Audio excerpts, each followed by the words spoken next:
No dilatar más el tiempo. Bienvenidos al Colegio de Ingenieros Industriales de Madrid. La jornada que presentamos esta tarde está organizada por la Asociación y el Colegio de Ingenieros Industriales. Corre a cargo de don Jorge Bonito Vera, director de Qualian, y, por supuesto, como bien saben ustedes, versar sobre la norma ISO 50001, Sistema de Gestión Energética. También quiero justificar al presidente de la asociación, don Miguel Ángel Martínez Lucio, que iba a abrir el acto, pero no ha podido ser, y bueno, pues en este caso lo presento yo junto con mi compañero Pedro Pérez de Buendía, vocal de la Junta Directiva de la asociación. Antes de nada, y de dar paso a la ponencia de hoy, unas breves reflexiones sobre el ámbito energético actual en el sistema mundial. Entiendo, es mi entender, ¿verdad?, que el ámbito energético tiene tres grandes retos. Uno es el desacoplamiento del aumento del consumo energético con el desarrollo económico, otro es el cambio climático y la seguridad en el suministro.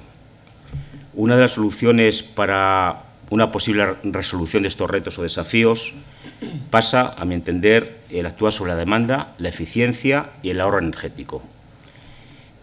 Por ello, creo que es la solución más inmediata y económica a aplicar y la que pueda aportar en el menos tiempo posible el mayor reducción de costes y ahorro. Además de actuar sobre la eficiencia energética, que es la principal, la opción para alcanzar el objetivo, hay una segunda opción, que es el alcanzar el objetivo de emisión de gases de efecto invernadero. Se calcula que en estos 20 años hacia adelante se puede reducir en un 40% aplicando sistemas de eficiencia energética. Desde hace ya tiempo, ya un poco histórico, diferentes entidades de normalización vienen desarrollando documentos que orienten a las organizaciones sobre cómo gestionar eficazmente la energía. El pasado 15 de junio, la Organización Internacional de Normalización ha publicado una esperada norma, la ISO 50001, que es un documento que en principio ha de ayudar, y digo en principio, ya veremos cuál es la práctica, ha de ayudar a que la implantación de este sistema por las organizaciones hagan obtener mejoras significativas en su eficiencia energética, con el consiguiente impacto en la cuenta de resultados. Por tanto, este es el tema de hoy, con esta pequeña introducción de mis reflexiones y, sin más, pues doy paso a nuestro ponente sobre la certificación de ISO 50000. La presentación de don Jorge Benito es licenciado en Ciencias Químicas, máster en Gestión Integrada, máster en Administración de Empresas, auditor ISO 9001, ISO 14000, 16001 y 50001, que es la novedad de hoy. Es formador también en ISO 50001 y formador de auditores y jefe ISO 50001 para la British Standard Institute de España.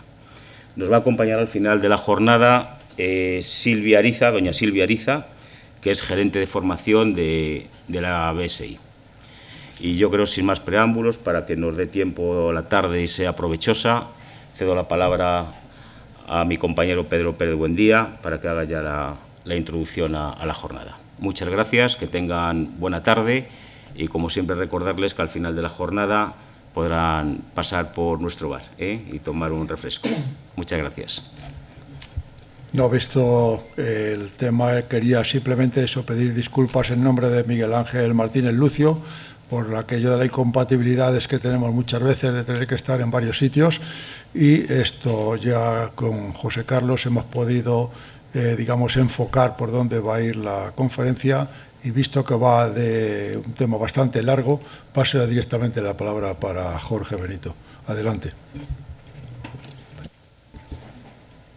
Vale, parece que va, ¿no? Bueno, pues sí, se oye bien, ¿verdad? Vale. Bueno, buenas tardes a todos. Agradecerles en primer lugar la asistencia a esta jornada. Espero que les resulte, bueno, al menos interesante, ¿verdad? Y agradecer, como no, tanto a la Asociación de Ingenieros Industriales como al Colegio de Ingenieros esta oportunidad que nos otorga de bueno, hacerles esta presentación de esta norma, y especialmente a don Pedro Pérez y a don José Carlos Cortés. Sin más demora, también me gustaría agradecer, aunque en estos momentos todavía no se encuentra por aquí, pero está a punto de llegar, su asistencia y colaboración a Silvia Ariza, que bueno, es la gerente de formación y representante en esta jornada de British Standards Institution, España, que bueno, pues, entre otras cosas me ha parecido interesante que asistiera porque bueno, es uno de los organismos de certificación e inspección británicos que han colaborado, bueno, más bien diría yo que han sido los que han promovido la creación de esta norma, ¿verdad?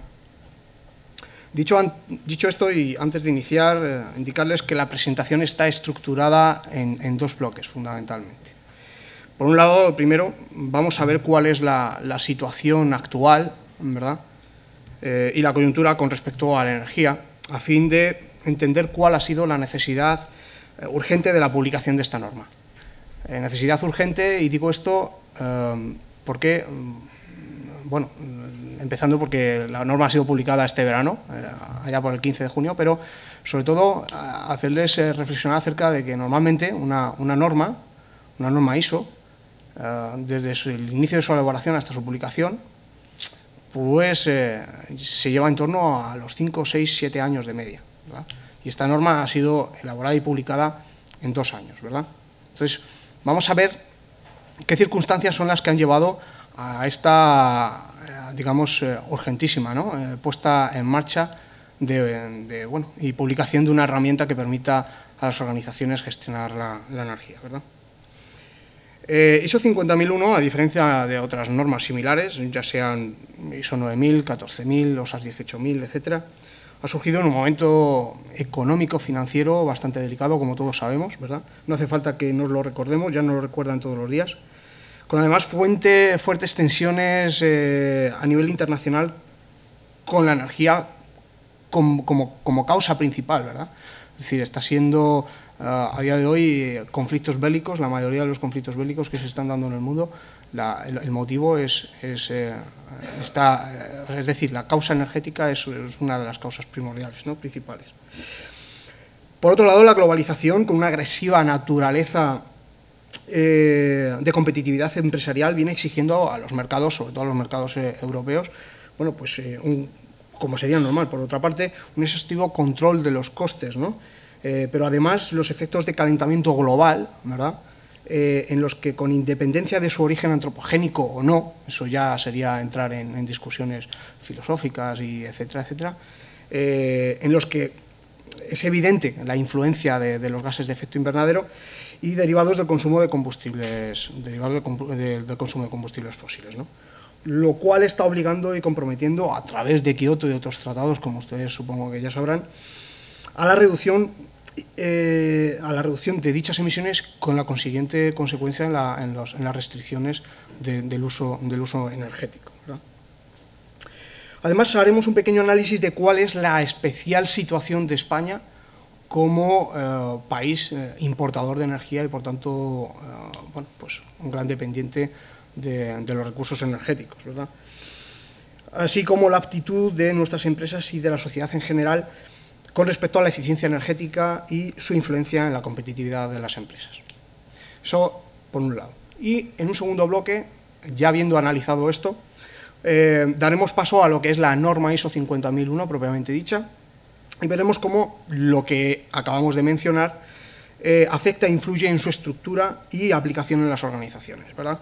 Cuál es el objetivo de dicha norma, su relación con otras e integración con sistemas de gestión de la calidad, medio ambiente, etcétera, así como del comportamiento adquirido por las organizaciones de cara al uso de la energía.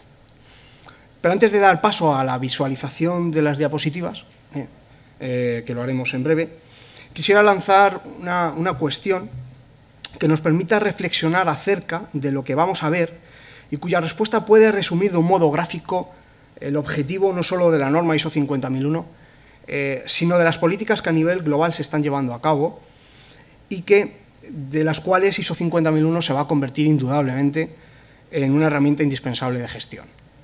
La pregunta que les sugiero es la siguiente, y aunque en muchas ocasiones genera o pueda generar alguna sonrisa, por la experiencia propia de haber formulado esta cuestión en otras ocasiones, la pregunta es: ¿cuántas organizaciones a día de hoy conocen en su entorno, que conozcan, valga la redundancia, el coste energético de la unidad de producto elaborado o servicio prestado.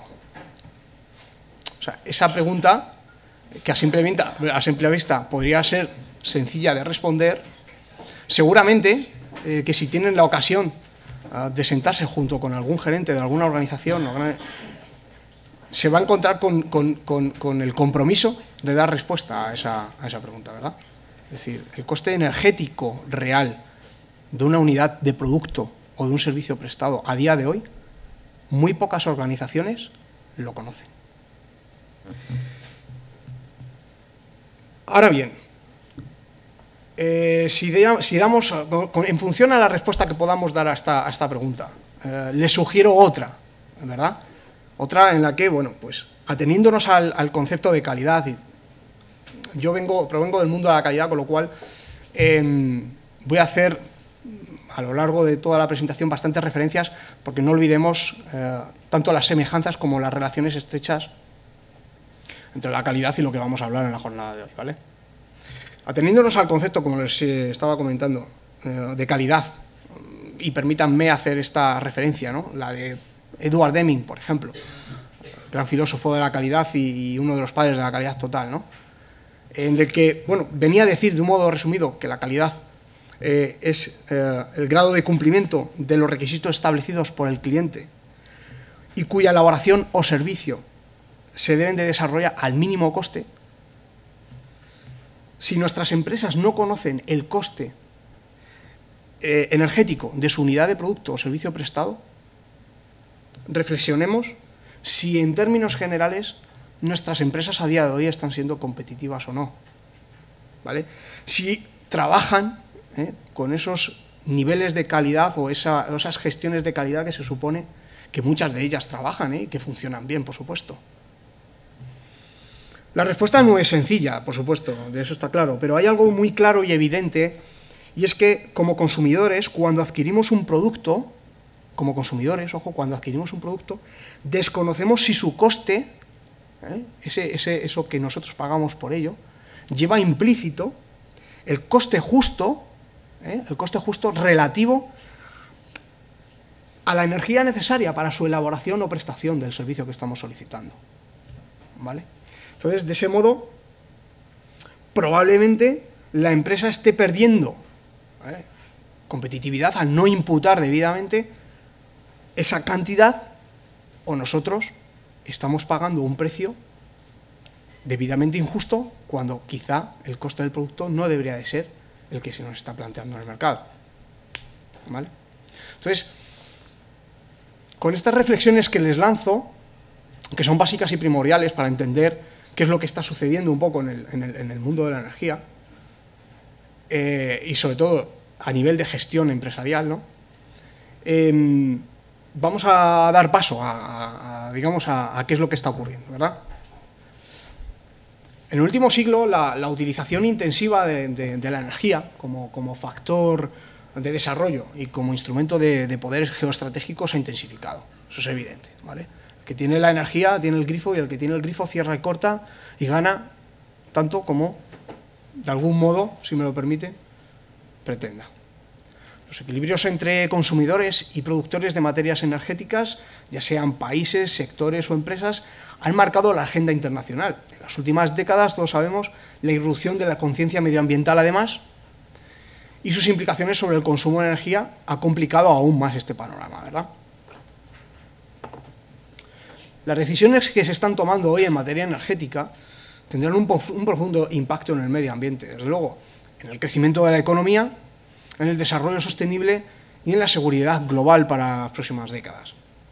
Por ello, la energía es un elemento primordial en las agendas primordiales de las potencias económicas. Ahí tenemos el Plan 2020, lo que acaba de lanzar, bueno, Barack Obama con el New Energy of America, los movimientos de China en el mundo del petróleo, el carbón, las presiones de Rusia e incluso la posible formación de la OPEC, ¿no? El cártel del gas, ¿de acuerdo? El sector energético, por tanto, se enfrenta al reto de abastecer una demanda siempre creciente, manteniendo un equilibrio entre los tres objetivos: la seguridad de suministro, como acabamos de decir, entendida de forma amplia, los países y las compañías deben asegurar la existencia de infraestructuras, relaciones contractuales e incluso equilibrios diplomáticos, ¿no? Es decir, estamos en una situación, bueno, la situación es bastante sensible y delicada, ¿no? Pero además, tenemos que cumplir con requisitos de eficiencia económica. Dado el impacto de la energía sobre la competitividad del conjunto de las organizaciones, debemos asegurarnos la provisión al mínimo coste, ¿de acuerdo? Y, por supuesto, la sostenibilidad ambiental, ¿vale? Mínimo impacto de emisiones de gases de efecto invernadero, con lo cual deberíamos de reducir nuestros consumos energéticos, sobre todo los provenientes de las fuentes fósiles y de las actividades industriales, pero también la sostenibilidad social, que exige el acceso universal a las fuentes de energía. La Agencia Internacional de Energía está apuntando a un incremento de la demanda de energía primaria de un 50% en el periodo 2005-2030. Un 50%. Este incremento del consumo irá ligado a un crecimiento de las emisiones, evidentemente, estimado en un 55% para el mismo periodo. El reto que se plantea es garantizar el suministro de un modo sostenible, esto es, de un modo eficiente económicamente y coherente con las políticas de lucha contra el cambio climático. Sin embargo, el mix de energía primaria global, que depende de combustibles fósiles, es aún más del 80% y sin expectativa de cambio significativo. ¿De acuerdo? Aquí en este gráfico podemos ver cuál es la situación ahora mismo a nivel global de las diferentes fuentes energéticas. ¿De acuerdo? Y podemos ver que tanto en los países miembros de la OCDE como en países no miembros de la OCDE, la situación es similar en cuanto a los combustibles de origen fósil se refiere. ¿De acuerdo? Pero es que además en España se da una situación especial, ¿vale? Los objetivos que se están estableciendo son cada vez más ambiciosos. Por un lado, por el Plan 2020, las reducciones de emisiones en un 20% respecto a los niveles de 1990 para el año 2020. Reducciones de emisiones de un 80% para el año 2050 y un horizonte de una economía libre de carbono, que a mí eso, pues francamente, pues me parece a día de hoy de ciencia ficción, ¿verdad? Pero en el caso de España, estos retos se ven condicionados, además, por las circunstancias concretas de nuestro suministro energético en la actualidad. Primero, tenemos un crecimiento de demanda de energía primaria, bastante importante. Una elevada intensidad energética. Una alta dependencia energética, como veremos. Una situación de sobrecapacidad del parque de generación eléctrica y complejidad en la explotación del mismo. Pérdida de competitividad en los precios de la electricidad, que todo eso precisamente lo notamos todos, ¿verdad?, de modo directo, y la necesidad de preservar nuestros compromisos medioambientales, tanto a nivel de Kioto como de Unión Europea, etc. Algunos datos, ¿vale?, para hacernos una idea de qué situación nos encontramos. Entre el año 95 y 2009, el consumo de energía primaria en España creció a un ritmo medio anual del 2,7%, ¿vale?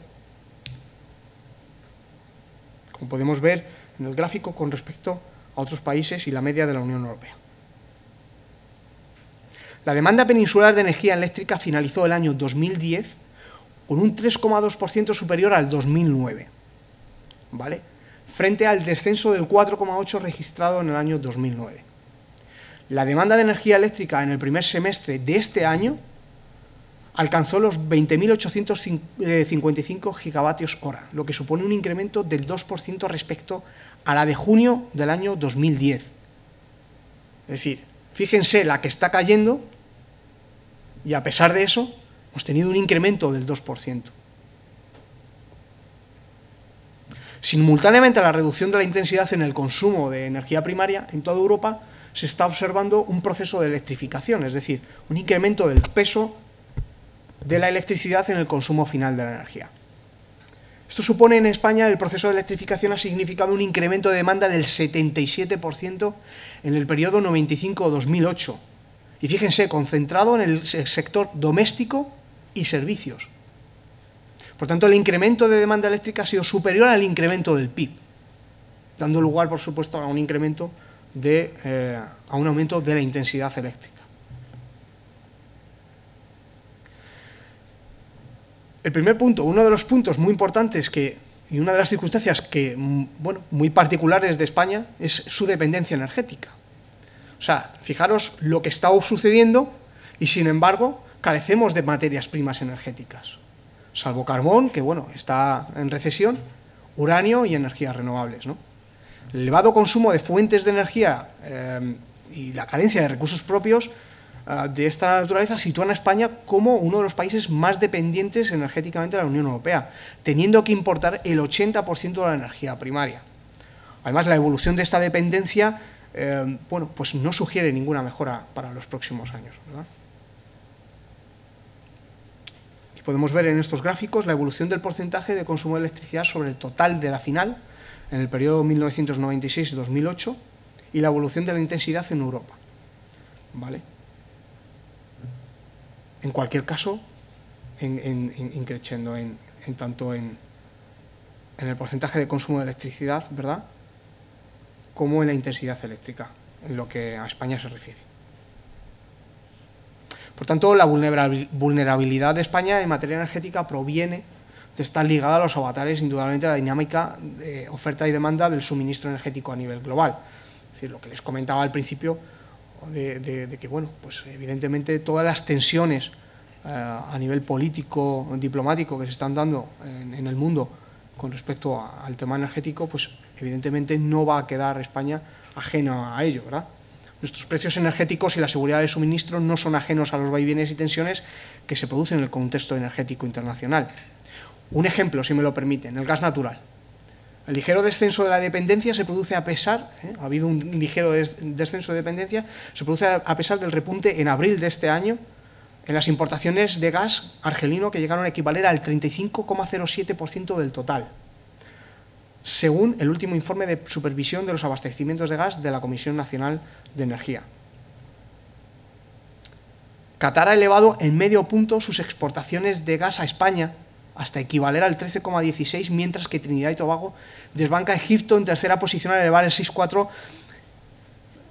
Quiero decir, fíjense qué relaciones internacionales y además con qué países de origen de estas fuentes de energía, ¿de acuerdo? Otra situación que se da en España es la sobrecapacidad del parque de generación.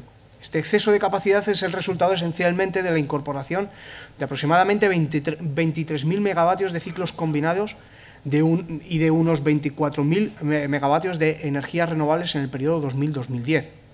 Esta situación ha resultado en infrautilización de centrales térmicas que se está acentuando con la contracción de la demanda y repercutiendo en un exceso de la oferta de gas. Aquí podemos ver un gráfico en el que, bueno, podemos apreciar la evolución de la potencia instalada por tecnología en España, ¿vale? La potencia instalada en el parque generador registró un aumento de 3.717 megavatios, lo que sitúa la capacidad total del sistema al finalizar 2010 en un 4% superior al año anterior, ¿vale?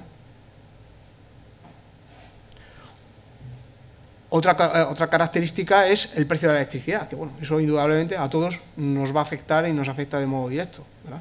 Todos sabemos que los precios de electricidad para los sectores industriales y domésticos han sufrido incrementos importantes en los años 2008-2009, situándose por encima de la media europea. El precio final de la demanda peninsular, para hacernos una idea con un dato real, se ha situado en 58,70 euros megavatio hora, lo que significa un 3,7% más que el mes pasado y un 27,6% más que el mismo mes del año anterior. Un 27,6%. Es un porcentaje bastante interesante, como pueden ver. Por otro lado, los compromisos en materia de reducción de gases de efecto invernadero y penetración de renovables en la energía final son compromisos evidentemente adquiridos por España y que se han demostrado bastante exigentes, ¿no? En 2007 España se encontraba lejos del cumplimiento de sus objetivos de Kioto, ya que alcanzó un 152,6% de emisiones de GEIS respecto al año 90, frente al objetivo de 115%.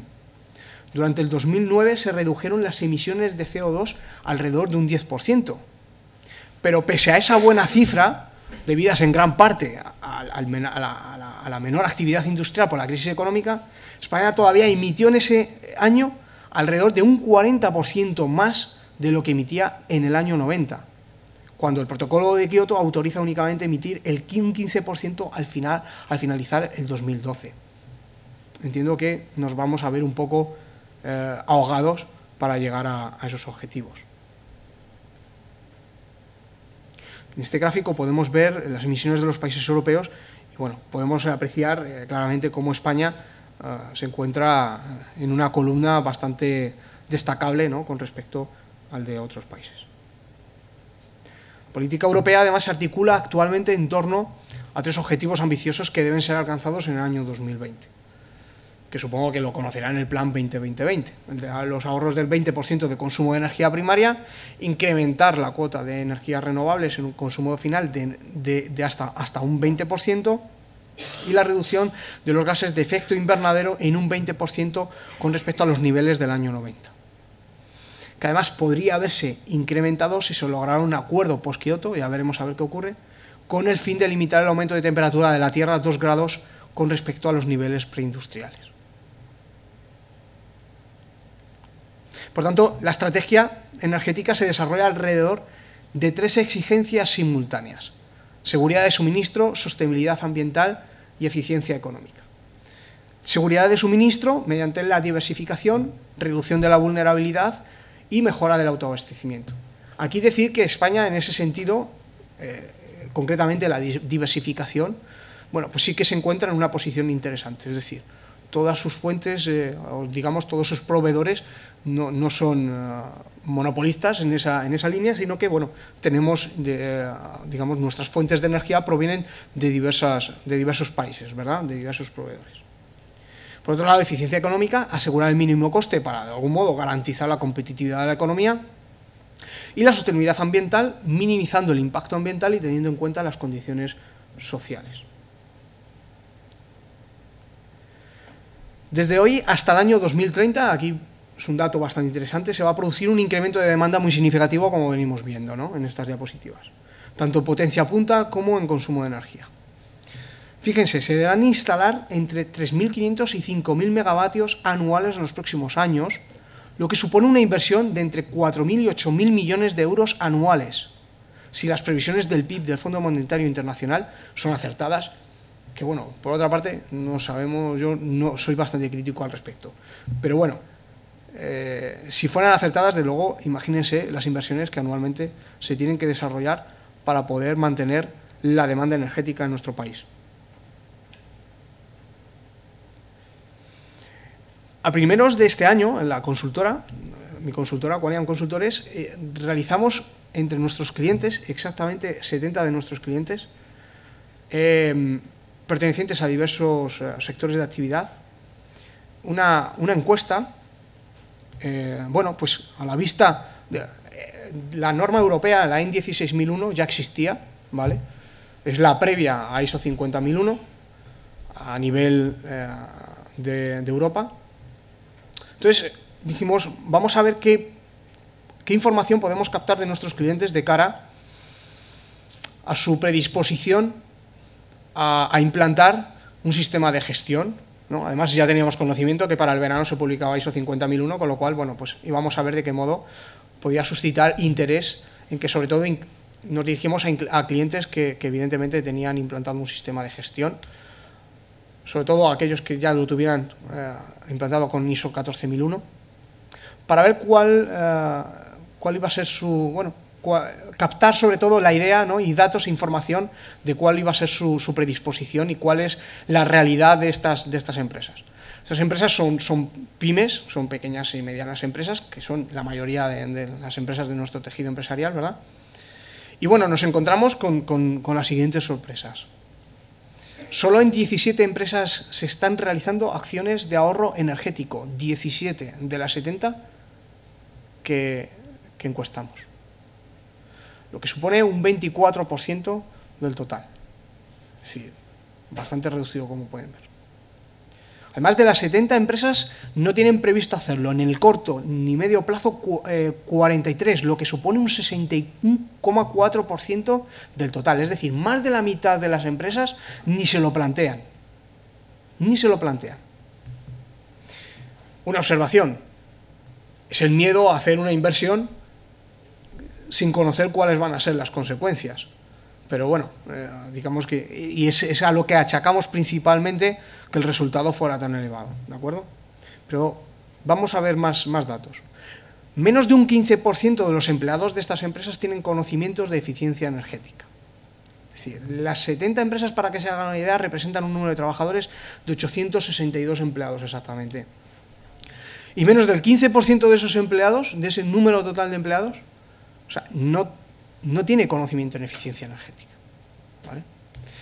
Es más, el 52% de las empresas realiza un mantenimiento correctivo y, bueno, en buena parte, porque a través de los sistemas de gestión, sobre todo de calidad, pues digamos que bueno, tienen que acatar esas exigencias, ¿no?, de mantenimiento correctivo al menos, un 33% mantenimiento preventivo y solo un 11% realiza mantenimiento predictivo, que curiosamente ese mantenimiento es el más económico. Estarán todos de acuerdo conmigo que los mantenimientos correctivos en las empresas son los más costosos. Sin embargo, son los que más se realizan, es decir, las empresas apuestan, o sea, invierten más en un mantenimiento cuyos resultados es mucho más negativo, evidentemente, que cuando se lleva a cabo un mantenimiento predictivo. Y solo 2 empresas realizan control alguno para identificar excesos de consumo.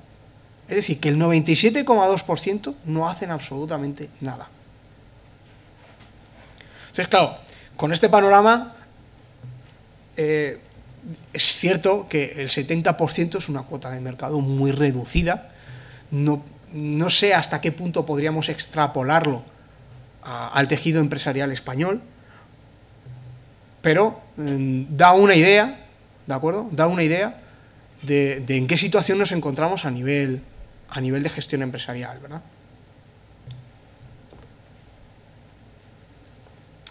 Curiosamente, en un informe del 2010, claro, con los resultados pudimos ver que efectivamente se reflejaba en este informe de eficiencia energética de Unión Fenosa lo que nosotros de algún modo habíamos captado. Y pudimos ver que efectivamente, aunque era una cuota de mercado, 70 empresas, era muy pequeño, era una porción muy pequeña con respecto al tejido empresarial, pero sí que pudimos ver que coincidía con algunas conclusiones a las que se había llegado en este informe realizado en el año 2010. Son conclusiones muy genéricas, evidentemente, pero que aplicables a fin de cuentas en lo que nosotros habíamos observado, ¿no? La empresa española presenta un perfil de cultura energética muy bajo. Lo pudimos ver con el conocimiento en eficiencia energética que los empleados tenían de todas estas empresas. Eso, por otra parte, supone una ventaja, y es que a la hora de desarrollar acciones encaminadas a mejorar la eficiencia energética de las organizaciones, bueno, pues hay mucho por hacer, ¿verdad?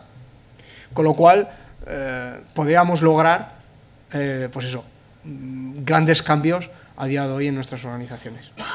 Por otra parte, no está especialmente concienciada de los beneficios de implementar políticas de control energético ni de introducir innovaciones. Es decir, si ya de por sí el plantearles hacer una inversión de mejora,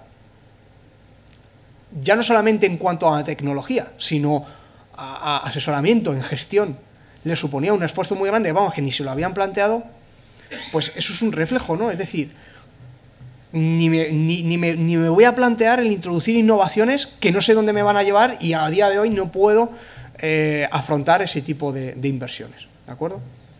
Sin embargo, sí dedica recursos, como hemos podido ver, a la realización de acciones de mantenimiento, generalmente mantenimiento correctivo de las instalaciones y equipos energéticos. O sea, que en eso sí que nos gastamos bastante dinero, ¿vale? De hecho, un perfil de eficiencia energética del mismo informe no lo corrobora, ¿verdad? Viendo el grado de inversión, bueno, pues en cultura energética, evidentemente, la inversión es la más reducida, siguiendo el tema de la innovación. En controles sí que se invierte algo más, pero en mantenimiento la inversión, como pueden ver, duplica prácticamente al resto de las inversiones, ¿verdad? Y bueno, pues un poco este ambiente, este escenario en el que nos estamos moviendo, es el que ha promovido, como ya les he comentado al principio, la urgencia, insisto, la urgencia de publicar una norma que de algún modo ayude a las organizaciones a gestionar algo que es indispensable para el desarrollo de la economía, que es la energía. Pero algo que a su vez carecemos. Por tanto, si no tomamos medidas de un modo más o menos urgente, yo diría que urgente directamente, pues nuestra economía, nuestras empresas se van a ver en situaciones bastante lamentables, ¿verdad? Aparte de lo que ya estamos sufriendo, que no es poco.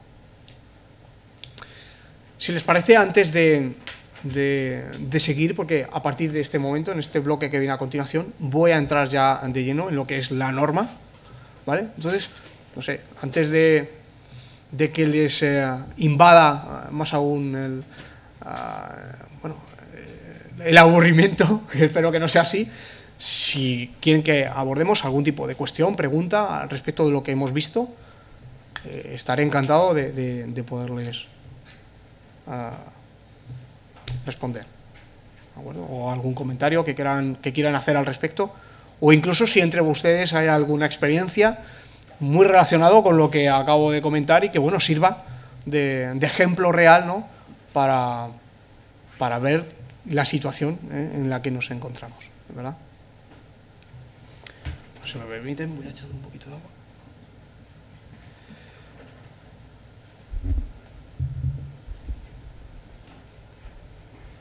Buenas tardes. Buenas tardes. Sí que me gustaría, si pudiera diferenciarnos entre lo que es la repercusión en coste de producción de los costes de mantenimiento, que normalmente sí que están internalizados en el producto, en función de que su afirmación es de que no se identifican los costes energéticos. Y yo entiendo que en esos costes de mantenimiento estarían incluidos los costes energéticos, si bien no diferenciados. ¿He entendido bien? A ver, reformulo la pregunta a ver si la he entendido yo a usted. Me quiere decir que en los costes de mantenimiento, costes correctivos, preventivos, digamos, ¿podemos asumirlos como costes energéticos implícitos en el producto? No. Bueno, sí. Es decir, no, como costes energéticos no. Entiendo que los costes energéticos son parte de los costes de mantenimiento en una instalación, sí, y en una producción. Sí. Y que, por tanto, el producto final lleva en su valor ya incluido la repercusión de esos costes de mantenimiento que incluyen los costes energéticos. Bueno, no solamente... Permíteme, Jorge. Sí. Creo que no hay un tema que veo que es como de base. Los costes energéticos van directos a costes de producción, no a costos de mantenimiento. Claro. Hablamos en pymes y a lo mejor si la empresa es muy pequeña, pues puede tener hecho ahí también un mix, digamos, de distintos costes. Pero, digamos, tradicionalmente hablando, los costes de energía son costos de producción, mientras que los costos de mantenimiento son los costos que yo utilizo para, digamos, reponer lo que pudiéramos decir el envejecimiento o estropeamiento de los equipos que me sirven a mí para producir. O sea, mantenimiento es, digamos, reponer, reparar, aguantar los equipos para que sigan produciendo, mientras que la energía va con los mismos costos que la materia prima o la mano de obra de producción van al costo de producción. Entonces, creo que no habrá nadie que mezcle la energía con el mantenimiento. Y luego, claro, lo que ahora ya le pregunto yo a Jorge, veo que los costos que dice, dedican mucha inversión a los costos de mantenimiento, normalmente correctivo, esos no es que los dediquen, es que están obligados porque el mantenimiento correctivo es que se me ha estropeado la máquina de hacer las patatas fritas y si no la reparo dejo de hacer patatas fritas, luego por lo tanto la tengo que reparar. Entonces no dedican inversión, están obligados a invertir en ese mantenimiento porque es fatal y como muy bien está diciendo Jorge, lo peor que puede hacer una empresa no es dar un paso adelante en mantenimiento y tener, por lo que se ve en los resultados de esta encuesta, esa idea equivocada de que yo no me gasto nada y cuando se estropee ya lo arreglo, ¿no? Comprendida su aclaración, vuelvo a reformular mi pregunta entonces. El coste del producto lleva inmersos todos los costes, los energéticos, los de mantenimiento, todos los de producción que le pueda uno asignar. Y por tanto, mi pregunta es, lo que yo creo entenderle a usted en su explicación es que no estaban identificados los costes energéticos relacionados individualmente en el coste del producto. Sí. Y yo entiendo, y es la aclaración que quería, que si bien no están identificados, no significa que no estén inmersos en el coste del producto, porque sí están repercutidos en el producto. Entiendo que deberían estar repercutidos en el producto y, de hecho, creo firmemente que están repercutidos en el producto, porque lo contrario sería un absurdo. Sí, están repercutidos en el producto, pero ¿en qué medida? Es decir, se conoce, es decir, si no está identificado, ¿en qué medida puedo yo, digamos, apreciar o puedo, digamos, asignar un coste real en kilovatios? Es decir, una bombilla, un vaso, ¿cuántos kilovatios hora ha costado? 1 por unidad de producción. Evidentemente, si yo lo que hago es repercutir una serie de costes al producto, seguramente que el energético va a estar incluido. En eso estamos de acuerdo y de hecho es lo que se hace. Pero a día de hoy lo que se hace es a grosso modo. Es decir, ¿realmente mi producto energéticamente tiene imputado en euros lo que ha costado ese producto? Esa es la pregunta, es decir, que de la que yo dudo y de la que seguramente, o sea, no es que dude, es que nadie a día de hoy, o muy pocas empresas, están llevando a cabo esa labor de identificar cuál es el coste energético exacto de una unidad de producto, y más difícil todavía es de una unidad de prestación de servicio. Pero en ese caso, digamos que habría que distinguir entre productos o servicios que verdaderamente tuvieran asumido un coste importante energético, porque de lo contrario estaríamos hablando de, de una proporcionalidad de coste energético muy bajo, a lo mejor en productos o servicios que no lleven consumo de energía asociada claramente. Entonces, continúo con la pregunta y ¿están segmentadas esas empresas? ¿Se conoce? ¿Podríamos a priori saber si en una administración o en una fábrica de automóviles es conveniente hacer esa identificación de costes energéticos individualizados por producto o no? Hombre, le adelanto que seguramente en organizaciones de esas dimensiones esos costes los tienen ya más que controlados, ¿vale? Ya conocen a nivel de unidad productiva cuál es el coste energético, estoy seguro.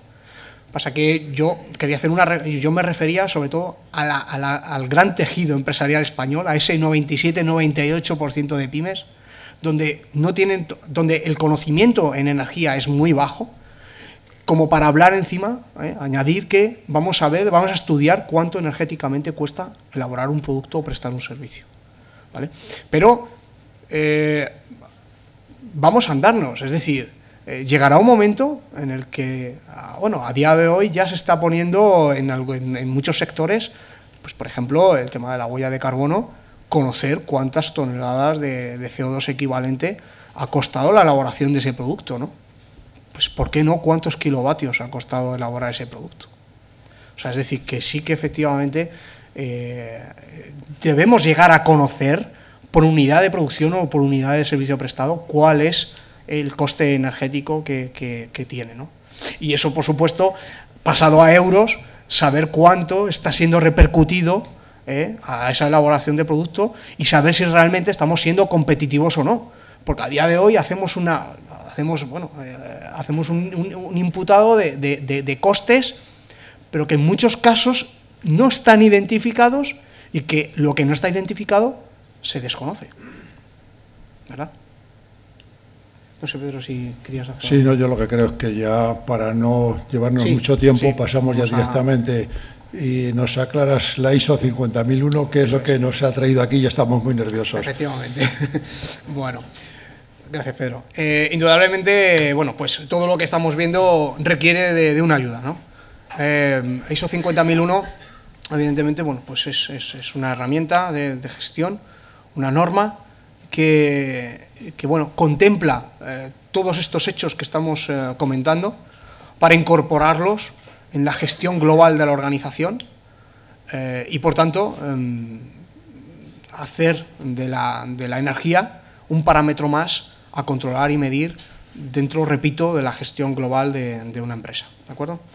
Entonces, bueno, ISO 50001 está desarrollada por la Organización Internacional para la Normalización y está desarrollada sobre la base de normas existentes nacionales y regionales. Antes les he hecho la referencia a la norma europea 16001. 16001 es, digamos, el padre, si me permiten la expresión, de ISO 50001, ¿vale?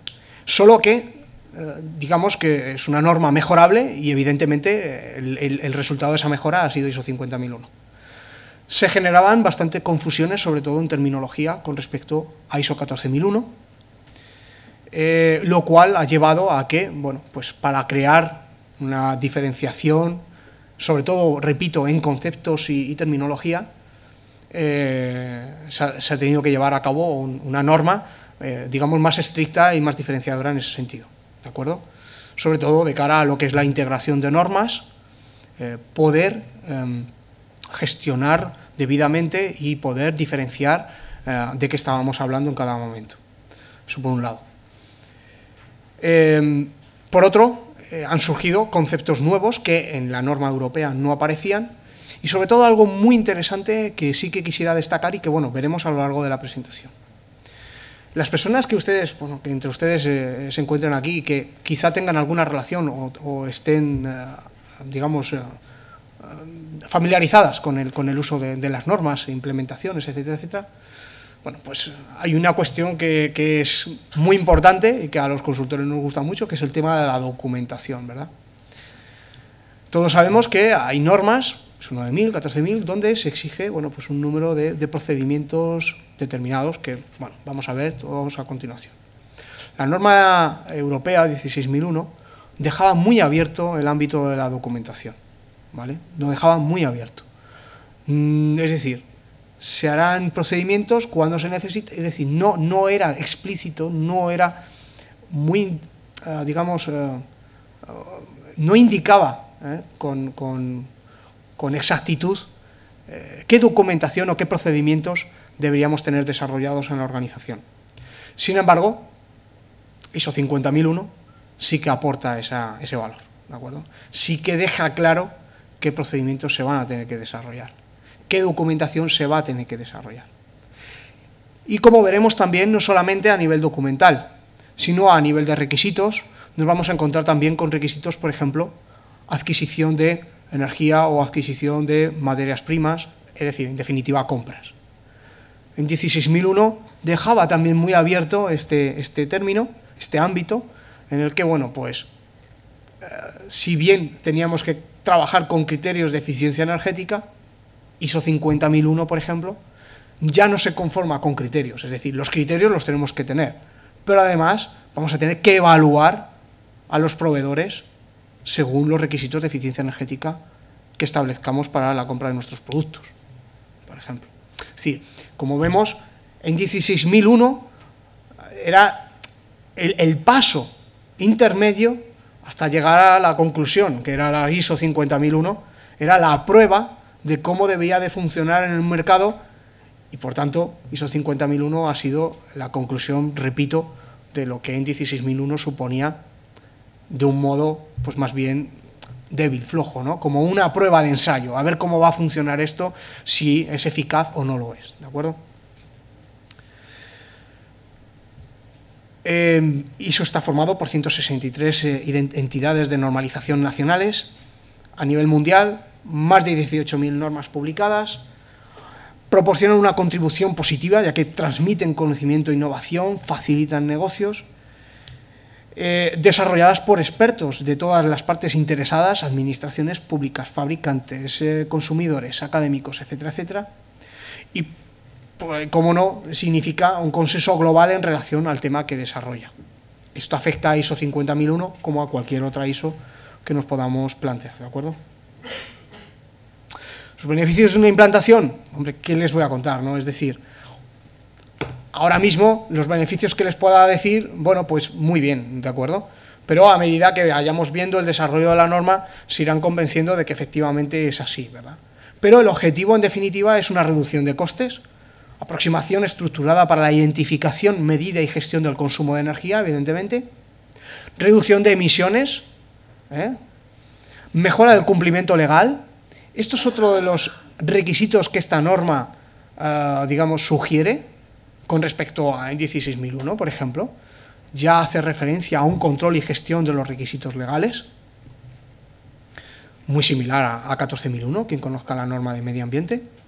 Una mejora del desempeño, mejora de la productividad por la identificación y priorización sistemática de las soluciones técnicas eficaces, cambios en el comportamiento de los empleados, ¿vale? Crean planes de control de energía, además de análisis de la energía, evidentemente.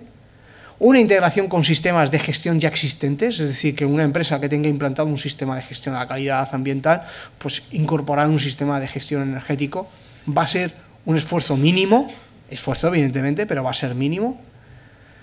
Una involucración de la alta dirección, incorporando la eficiencia energética, como antes ya les he comentado, en la estrategia de la organización, y por supuesto una imagen socialmente responsable. Pero bueno, muy importante estamos hablando de sistemas de gestión, pero ¿qué es eso de un sistema de gestión, verdad? La norma lo define, ¿vale? En el punto que tenemos entre paréntesis. Es un conjunto de elementos interrelacionados mutuamente o que interactúan para establecer una política de objetivos energéticos y los procesos y procedimientos necesarios para alcanzar dichos objetivos, es decir, el concepto teórico. En cualquier caso, la organización tendrá que definir una política, ¿verdad? Una política energética, es decir, a dónde queremos llegar con todo esto de la energía. Con eso establecer unos objetivos energéticos, ¿vale? Para mejorar nuestro desempeño energético y por tanto llevar a cabo la mejora continua. Y todo ello reflejado en una serie de procedimientos que son los que nos va a permitir tener algo regulado sobre qué es lo que tenemos que hacer, cómo lo tenemos que hacer, quién lo tiene que hacer, etcétera, etcétera, ¿vale? Y algo muy importante que introduce esta norma, que es el desempeño energético, como un indicador, un resultado medible relacionado con la eficiencia energética, el uso de la energía y nuestro consumo de energía. Es decir, que un sistema de gestión de energía implementado en una organización nos tiene que dar en un número, en una cifra, cuál es el grado de eficiencia energética, cuál es el grado de desempeño de nuestra organización con respecto al consumo energético. Y evidentemente, si el sistema está bien implementado, año a año podremos ir comprobando, podremos ir observando cómo nuestro desempeño, evidentemente, tiene que ir mejorando.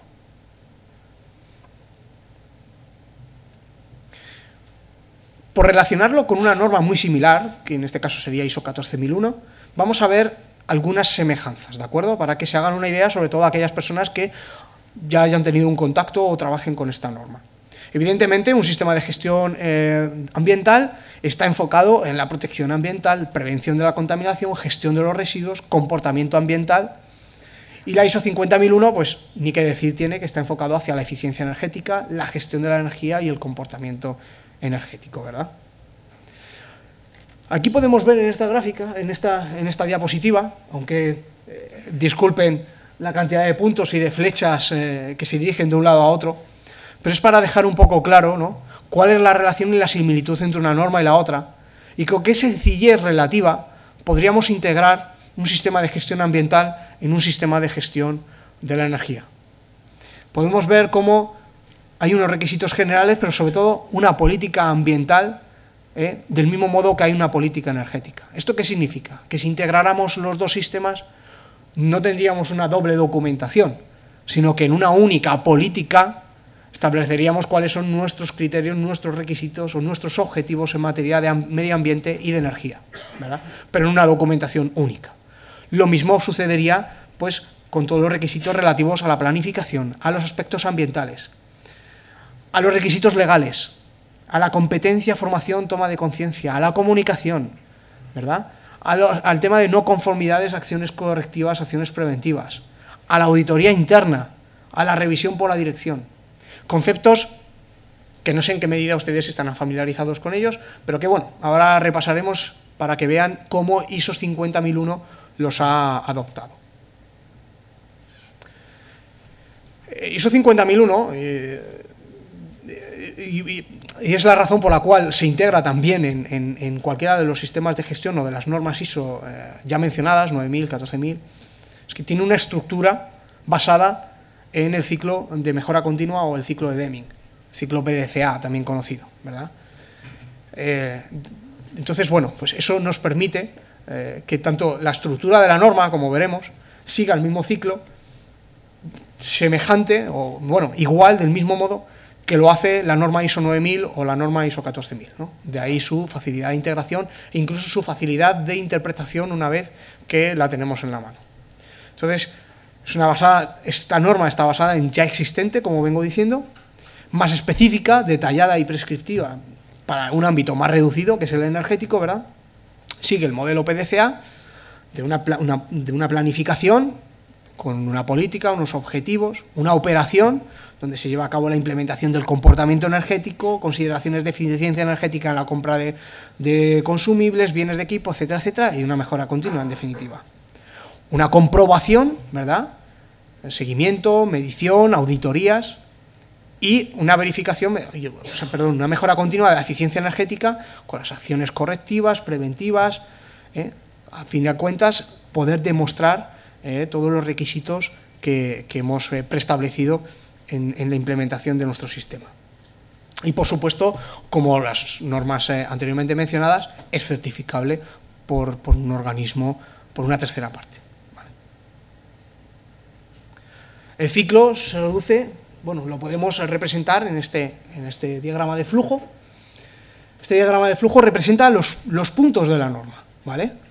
La política, la planificación, la implantación y funcionamiento, la comprobación mediante los controles y las mediciones que vamos a llevar a cabo, las medidas preventivas y correctivas y la auditoría interna, y con toda esa información iremos a la revisión de la gestión, la revisión por la dirección, la cual, bueno, pues tomará medidas y enfocará el sistema de gestión según los resultados que hayamos obtenido en todas estas comprobaciones, controles y auditorías, ¿de acuerdo? El alcance de la norma, los requisitos para establecer, implantar y mantener y mejorar un sistema de gestión de energía, y, muy interesante, es aplicable a cualquier organización, cualquiera, para asegurar su conformidad con su política energética y demostrar dicha conformidad mediante procedimientos de evaluación y auditoría, y especialmente mediante la certificación por tercera parte independiente. Como he mencionado antes, con respecto a la norma europea 16001, bueno, pues ISO 50001 ha introducido algunos conceptos y definiciones, ¿no? Algunas de ellas, que ahora explicaremos: desempeño energético, línea base energética, consumo de energía, objetivo energético, eficiencia energética e indicador de desempeño energético. Una de las responsabilidades de la dirección al respecto es generar la política energética, nombrar a un representante de la dirección en materia de energía, proveer de los recursos necesarios, técnicos, financieros, ¿vale?, humanos. Muy importante, establecer los objetivos, asegurar la medición de los resultados y revisar todos los resultados que vayamos obteniendo, ¿de acuerdo? Por tanto, la planificación energética se va a basar en estos 5 pilares: la revisión energética, la línea base energética, los indicadores de desempeño, los objetivos energéticos y los requisitos legales. Requisitos legales, no se lo pueden leer ustedes mismos. Ahí podríamos ya detectar algunos de los requisitos que con un sistema de gestión energético aplicarían a nuestra organización, o a algunas o a muchas de nuestras organizaciones, ¿de acuerdo? Pero en cualquier caso es un proceso de gestión común a la gestión de los requisitos legales en un sistema de gestión ambiental, según ISO 14001, ¿vale? Y conlleva una actualización, por supuesto, de la legislación y una gestión del cumplimiento. Revisión energética. En cuanto a la revisión energética como pilar de la planificación, decirles que la revisión energética es lo que seguramente comúnmente ya conocen ustedes, solo que, si me permiten el anglicismo, de un modo más light, a las llamadas auditorías energéticas.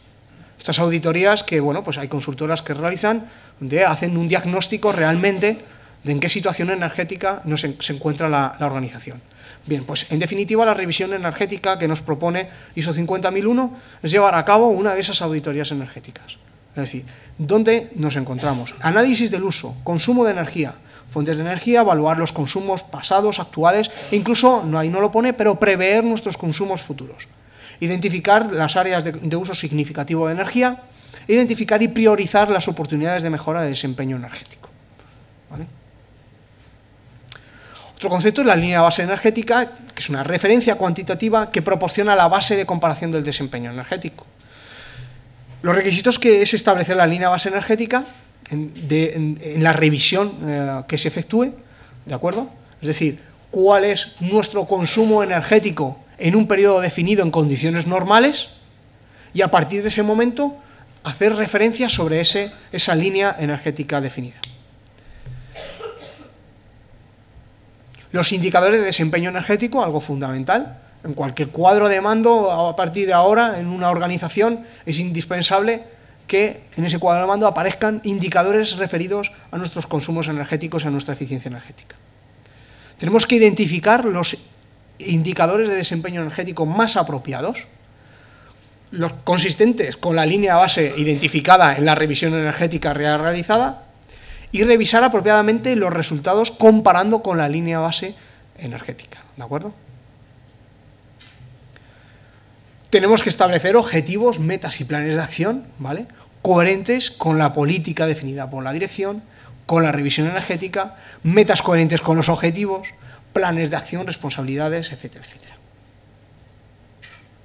A continuación, la implementación y operación. Sería uno de los siguientes pasos que hemos visto en el ciclo. La implementación y operación consistiría básicamente en establecer cómo o qué criterios vamos a seguir para establecer la competencia, formación y toma de conciencia en nuestra organización, cómo vamos a establecer la comunicación en nuestra organización, qué estructura documental vamos a desarrollar, cómo vamos a establecer los controles operacionales, si llevamos a cabo cualquier tipo de diseño estructural, de proceso, de producto, vamos a tenerlo en cuenta según ISO 50001 de cara a todos los criterios de eficiencia energética que vamos a tener que aplicar e incorporar en el diseño, y por supuesto la adquisición de servicios, productos y equipos y bienes en general. En cuanto a competencia, formación y toma de conciencia, este punto es muy interesante y muy importante dentro de ISO 50001. De hecho, si cogemos la norma, hace una descripción y bueno, simplemente por extensión de texto podemos ver lo interesante que es este requisito de ISO 50001. Y es que pensemos una cosa: por mucha tecnología eficiente energéticamente que queramos incorporar en nuestras organizaciones, por muchas energías renovables que queramos incorporar para disminuir nuestras emisiones de CO2, en definitiva, quien enciende y apaga somos cada uno de nosotros. O sea, en última instancia está en nuestras manos todo el tema relacionado con eficiencia energética y con el ahorro energético. Por tanto, es muy importante, y eso nos llamó la atención en esa encuesta que llevamos a cabo, ese índice tan reducido de personal formado en las organizaciones en materia de energía, que haya una formación adecuada, que las personas involucradas en esos procesos donde se lleven a cabo consumos energéticos interesantes sean competentes en materia de energía.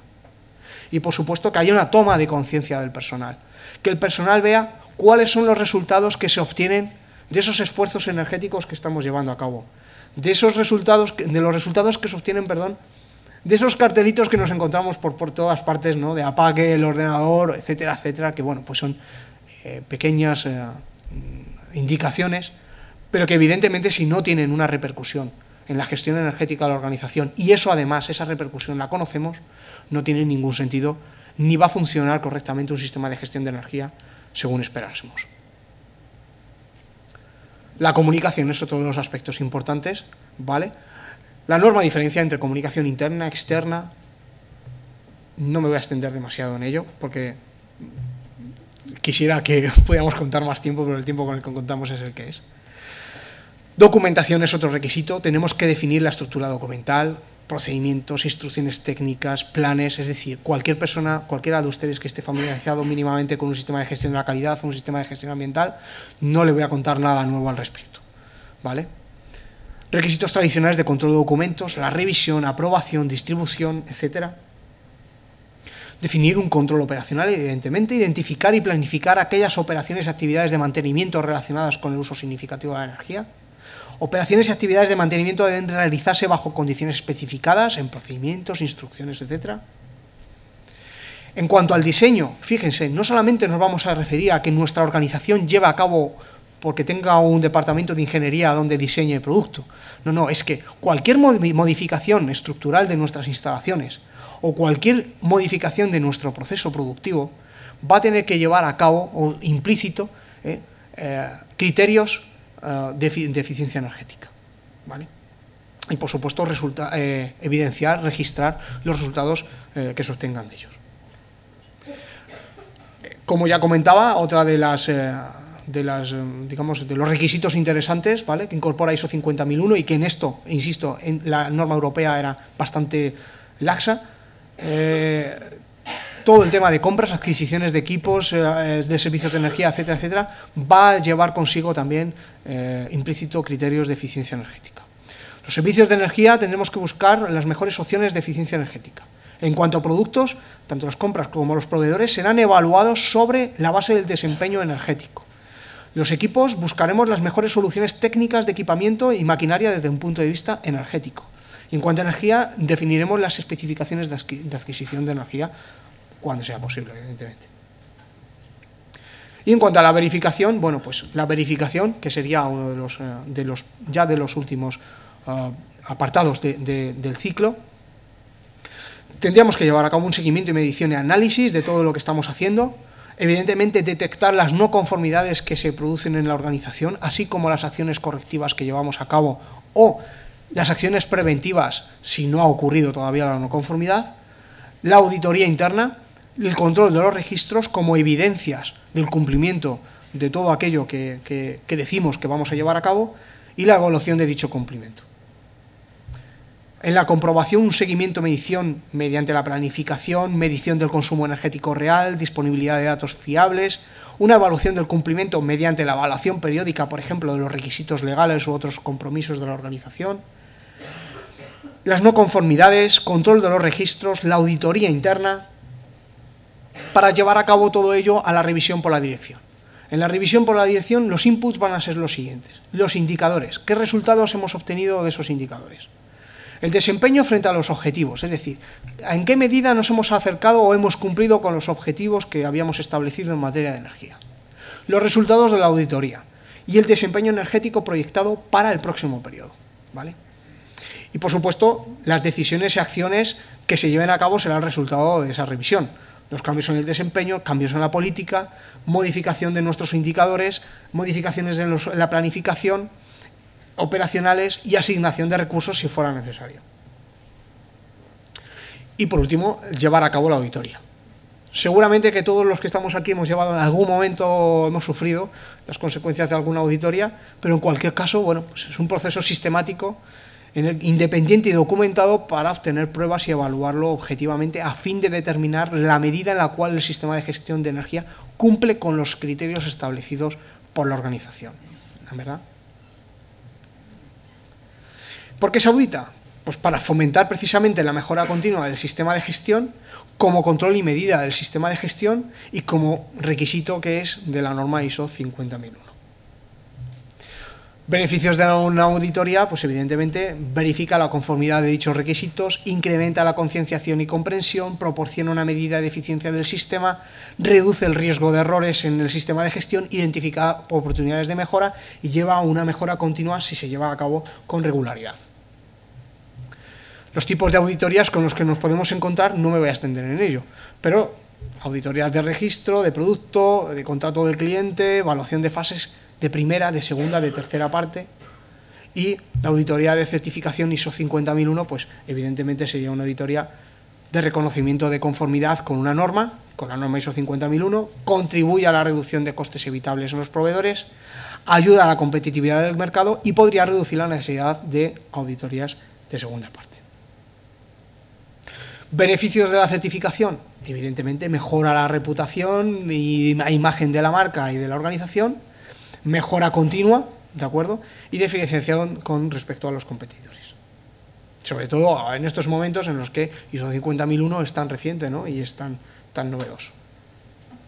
Con esto finalizo. Conclusiones. Hay una tendencia creciente hacia la gestión de la eficiencia energética por todas las necesidades que hemos podido ver al inicio de la jornada. ISO 50001 permite a todos los tipos de organizaciones repasar su situación de gestión de energía y establecer los sistemas y procesos necesarios para mejorar la eficiencia energética. Es compatible con otros sistemas de gestión, como ya hemos dicho. Esta gestión energética puede ayudar a las reducciones en sus costes y emisiones de gases de efecto invernadero, y la certificación permite demostrar el compromiso y la mejora continua en la gestión energética.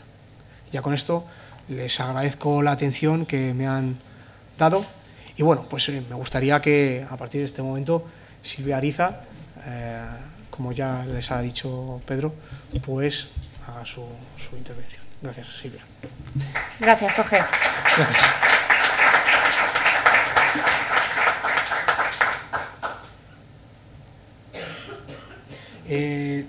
Eso te iba a decir. Lo que tú me digas, ¿o te quieres sentar aquí? Y tú te lo pasas a tú mismo, lo que tú me digas, ¿eh? Vale. Bueno, pues, si quieres, voy a sacar para afuera, porque con el corcho tienes ahí un ratón y el papel es indispensable para que... Pero si no está. Ah.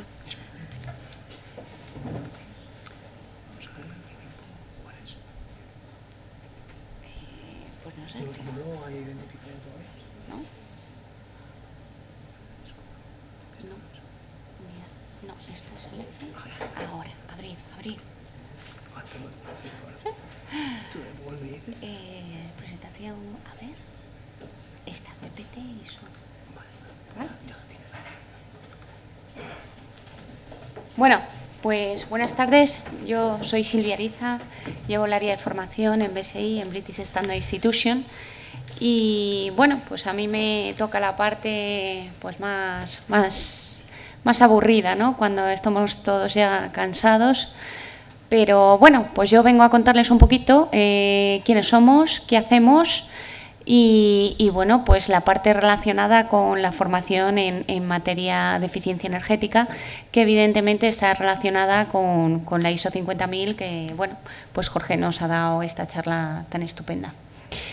Bueno, pues os comento, British Standard Institution, nosotros somos una entidad de normalización. Como entidad, pues llevamos desde el año 1901. Nacemos pues precisamente porque gente como vosotros, ingenieros, en Inglaterra, cuando Inglaterra pues tenía todavía como colonia la India, pues quería lo que era estandarizar sus procesos en todas las líneas de ferrocarril que estaban haciendo allí. Entonces, como consecuencia de ello, pues nace la primera ABS 01. Entonces, pues nosotros somos una entidad de normalización que nacemos bueno, ya hace un siglo y pico, y también somos entidad de certificación y, por supuesto, también, bueno, entidad no es, pero empresa de formación. Se supone, digo, porque en principio no podríamos ni tener beneficios, no, pero somos una fundación. Esto quiere decir que todos los ingresos y beneficios que obtiene BSI pues revierten en acciones sociales, bueno, en este caso dentro de Gran Bretaña, ¿no? Porque es una empresa británica. Entonces, pues nada, estamos en 147 países y tenemos 80.000 clientes certificados. En España somos una empresa que, bueno, pues que lleva una andadura mucho más pequeña, que estamos presentes desde el año 1998 y bueno, pues llevamos 12 años, ¿no? 12 o 13 años de andadura aquí, lo que es aquí. Nuestro punto fuerte, pues es la creación de normativas. Nacemos como esto y es en esto en lo que estamos especializados, ¿no? De hecho, la primera norma, que es la ISO 9000, la de calidad, que es la más común, la que conoce todo el mundo, está basada en la ABS 5750. La ISO 14001, que está muy relacionada con el tema que estamos viendo aquí, está basada en la ABS 7750. Y así sucesivamente. Pues muchas normas ISO están basadas en ABS. En el caso de la ISO 50001 no está basada en ABS, es un poco un tema excepcional, pero bueno, está basada en la norma europea, la 16001, que ha comentado antes Jorge. Relacionada con esta normativa que estamos viendo, y quizá un poco cuando han preguntado y tal, me ha acordado en el tema del ciclo de vida del producto, tenemos la PAS 2050 y la PAS 2060, que son normas que lo que permiten es medir el cálculo de la huella de carbono, ¿vale? Todo esto sí que tiene un poco de todo lo que es, digamos, imputación de costes en cuanto al producto y demás, tiene que ver bastante también. Bien. Bueno, esto es lo que hacemos. Nosotros damos servicio en casi todas las normas ISO, lo he puesto así por columnas, en fin, porque se ve de una manera bastante visual. El azul es todo lo que corresponde al desempeño de una compañía, de una empresa o de una organización. Aquí tenemos la norma de calidad, la ISO 9001, y la de servicio de gestión de tecnologías de la información, que es la ISO 20000. A partir de ahí, pues todas las normas que aparecen son pues sectoriales, ¿no? Ahí está la de automoción, TS 16949, la aeroespacial S 9100, telecomunicaciones TL 9000, gas y petróleo ISO 29001. En verde, como el propio color indica, pues están todas las ISOs y todas las normativas relacionadas con la sostenibilidad. Bueno, pues está la ISO 14001, está la de eficiencia energética, y veo que esta presentación está un poco desactualizada, porque está todavía la EN 16. Bueno, la ISO 50001 se lanzó en julio, entonces, bueno, tampoco es muy grave. Y bueno, ahí está verificación de la huella de carbono y neutralidad de las emisiones de carbono, la PAS 2060, que era lo que he comentado antes. Verificación de memorias de gases contaminantes, eventos sostenibles y responsabilidad social corporativa, que ya no es más la SA 8000, bueno, sigue existiendo, pero está la ISO 26000. En el área de riesgo, pues todo lo que puede afectar al riesgo de una compañía, ¿no?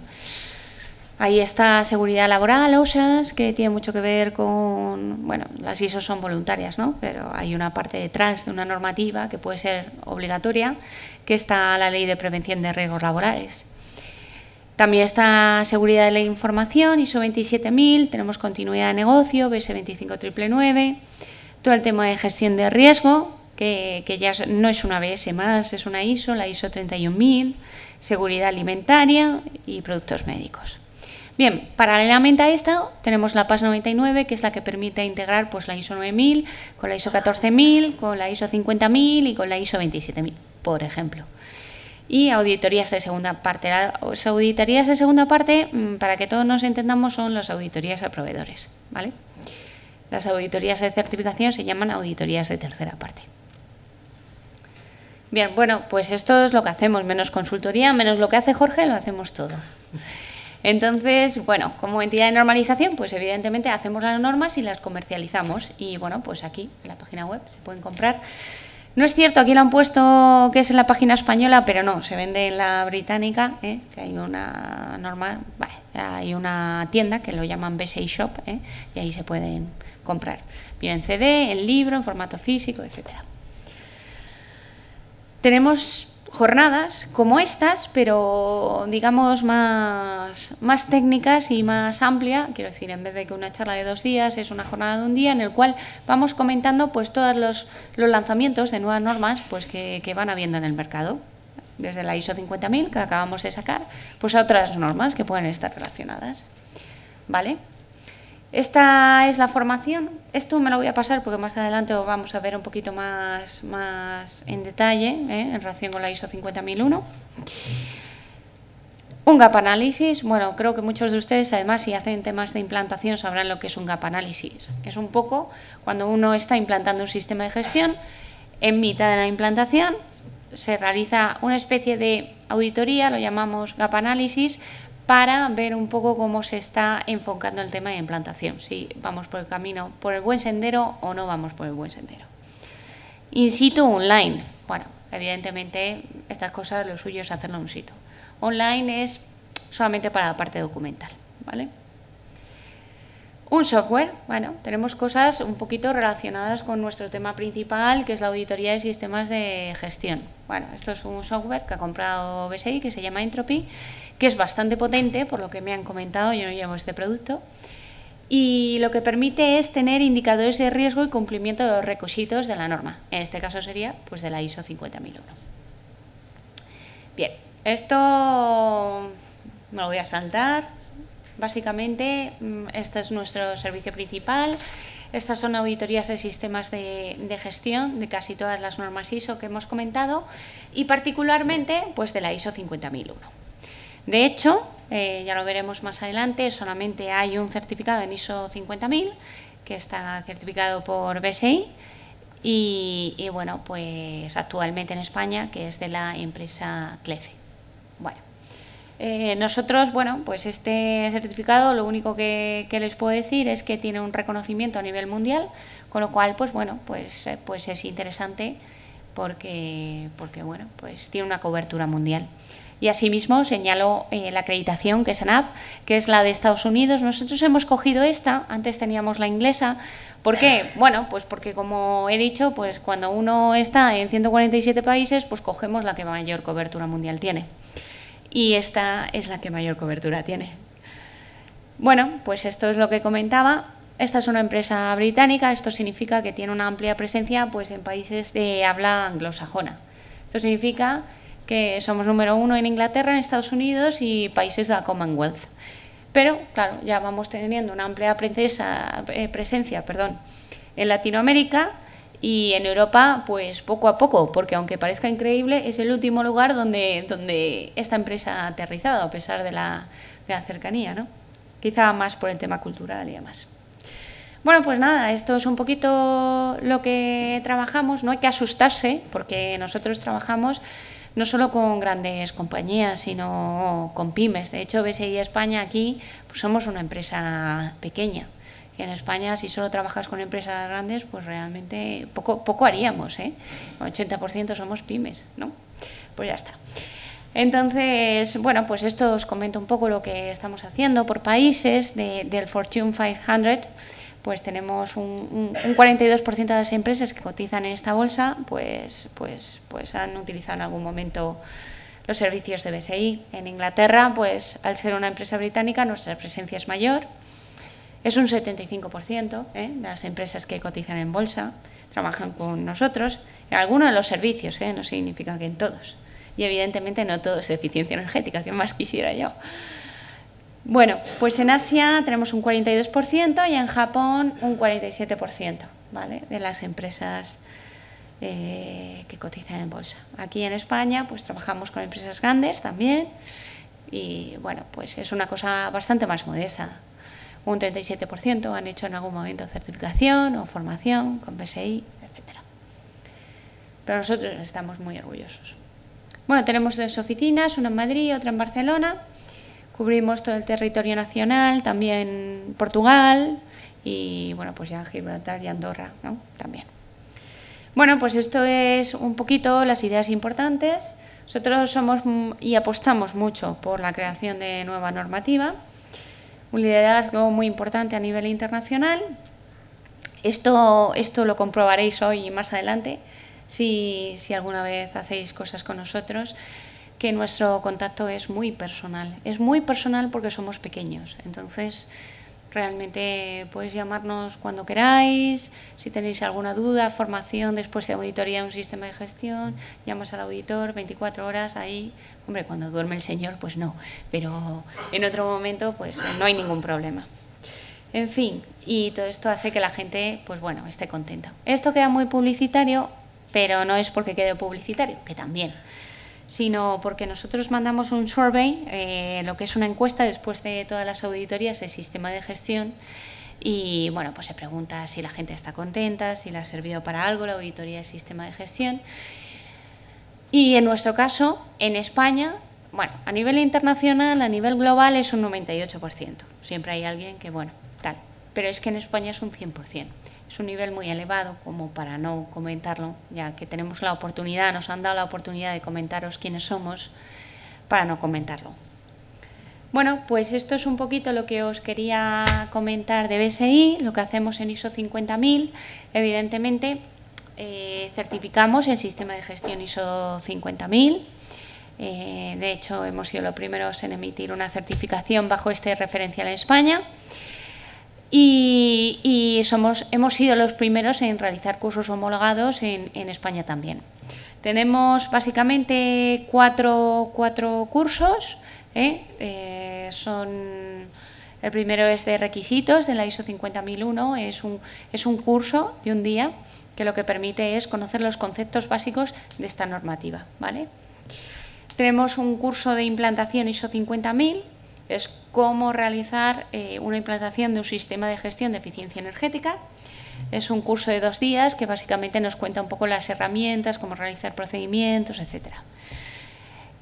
Jorge, corrígeme, porque Jorge es formador nuestro, es formador de BSI y bueno, pues si quieres añadir cualquier cosilla, pues seguro que os lo cuenta con mayor profundidad. Auditor interno, que es un poco, una vez que ya está implantado el sistema de gestión, cómo realizar las auditorías internas. Y auditor jefe. Bueno, el curso de auditor jefe, todos los cursos de auditor jefe están pensados un poco para liderar grupos de auditor interno. Pero la gente también lo utiliza para dos fines. Uno curricular, lo cual es obvio, y otro un poco para conocer o saber qué me va a pedir el auditor de la entidad de certificación cuando vuelva a hacerme la auditoría. Entonces, bueno, pues son cursos prácticos en los cuales se hacen pues cursos también, juegos de rol, que hace el auditor y finalmente se realiza un examen. Si este examen se supera, pues se da un título como el que aparece en la imagen de auditor jefe por parte de BSI de la ISO 50000. Pues nada más, nosotros en nuestros cursos pues tenemos cursos programados, tenemos fecha y a la salida pues hay unos catálogos en los cuales pues aparecen fechas o más información sobre los cursos, porque evidentemente os he dado una idea general, pero para que lo veáis en más profundidad. Pues nada más, no sé si me queréis hacer alguna pregunta a mí o a Jorge, ¿no? Es el turno de ruegos y preguntas. Sí, yo creo que sí. Muchas gracias. No, gracias a vosotros. Son unas carpetas con información de la consultora. Sí. Bueno, pues bien, después de esta introducción tan agradable entre Jorge y Silvia, creo que es el momento de que procedáis a hacernos las preguntas que creáis conveniente, que creo que Jorge y Silvia pueden contestar perfectamente.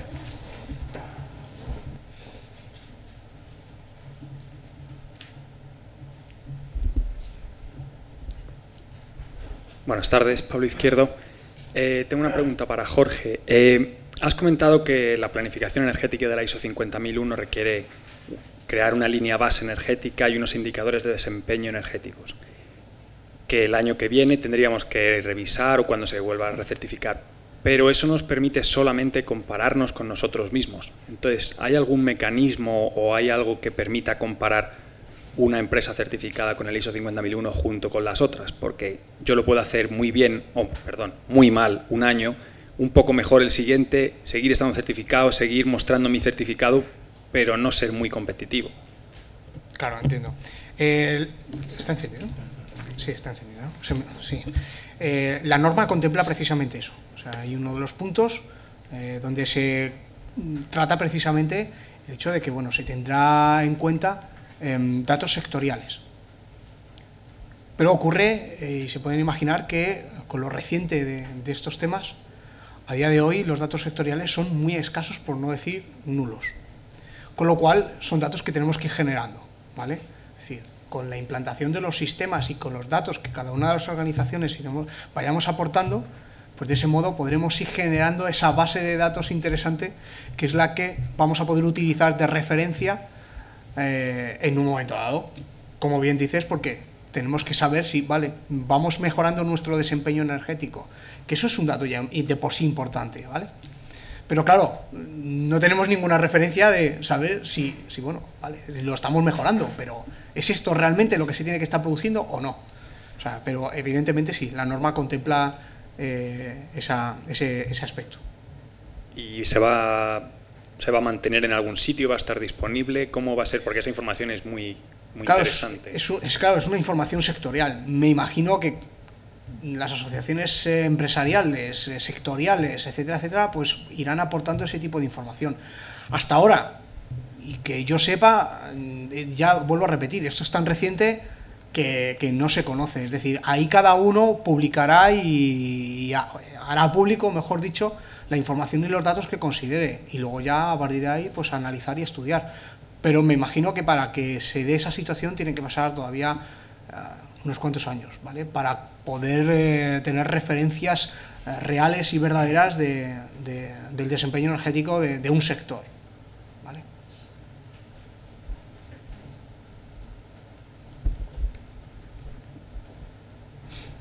Sí, en empresas grandes existen a su vez empresas de benchmarking, sí, y ya sabes que te dan ahí todos estos datos si te haces socio. Sí, las empresas grandes, es verdad. Hola, buenas tardes. Gracias a los dos por vuestras presentaciones. Gracias. Y quería haceros una pregunta acerca de la relación entre el implantar un sistema de gestión energética y la parte de los softwares que facilitan ese tipo de implantación o de seguimiento después. Es decir, supongo que, por ejemplo, para todo lo que es la generación de la documentación o ir registrando los eventos que se van produciendo, las disconformidades, etcétera.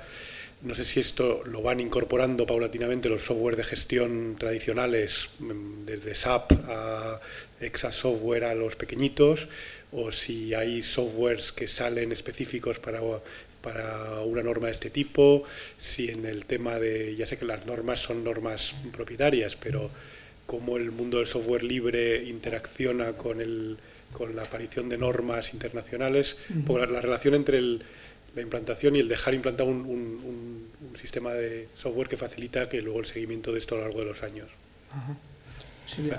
Pues vamos a ver. El SAP no permite este tipo de funciones. El software lo que te permite es, en vez de llevarlo, que es como hace la mayoría de la gente, en un Excel, tú tienes un software de apoyo. Evidentemente el software no te va a hacer el manual de calidad ni el procedimiento. Lo que te va a permitir es, de una manera ordenada, el tener un cumplimiento con todos los requisitos. Te van a saltar alarmas, De todos modos, no conozco muy en profundidad el software. Eso también lo tengo que decir, porque no es el producto que yo llevo. No, es un software exclusivamente para implantación de sistemas de gestión, ¿vale?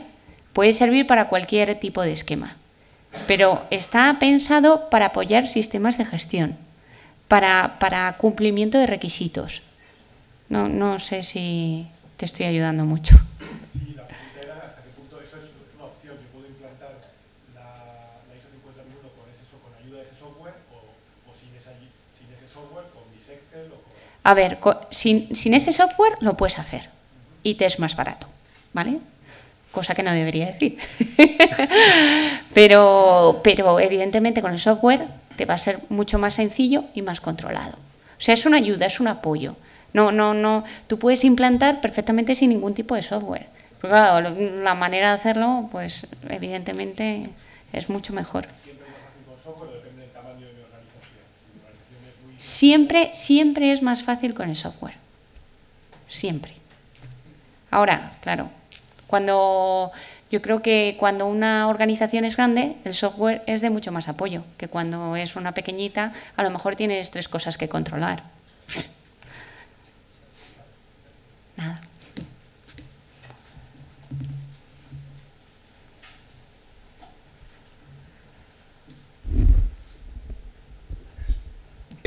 Buenas tardes.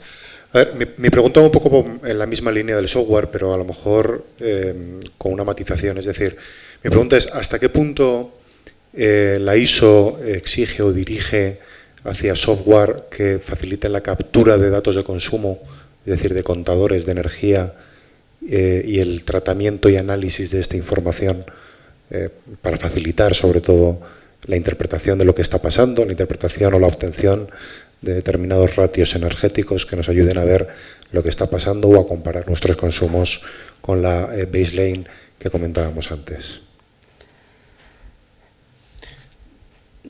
¿Tú, yo? Además, en la línea de software, hombre, sí que bueno, yo lo que te puedo decir es que Claro. tú puedes acumular esa información de la manera que quieras. No tienes por qué hacer con un software. El software es una herramienta de apoyo. Si lo que estás hablando es de la fidelidad del dato, de donde estás sacando ese ratio, ¿no? Eso ya es distinto, Sí, ¿vale? Eso ya te tienes que ir, tampoco tiene por qué ser de un software. Lo importante es que lo saques de un sitio donde esa información sea fiable y segura. Y a ser posible, pública. ¿Me equivoco? Sí, no, para nada. Digamos que es totalmente independiente de lo que es el software de gestión, de lo que es el software o, digamos, la toma de datos. Es decir, el software va a gestionar la documentación, avisos, alarmas, la introducción de no conformidades, acciones correctivas se lleven a cabo, etcétera, etcétera. Pero, digamos, el tratamiento estadístico de los datos que obtenemos en las mediciones que llevamos a cabo en equipos de consumos, etcétera, etcétera, entiendo que ahí el software no entra. Entiendo que el software del que hemos hablado antes no, pero entiendo que hay software de gestión energética que recogen datos de contadores de energía.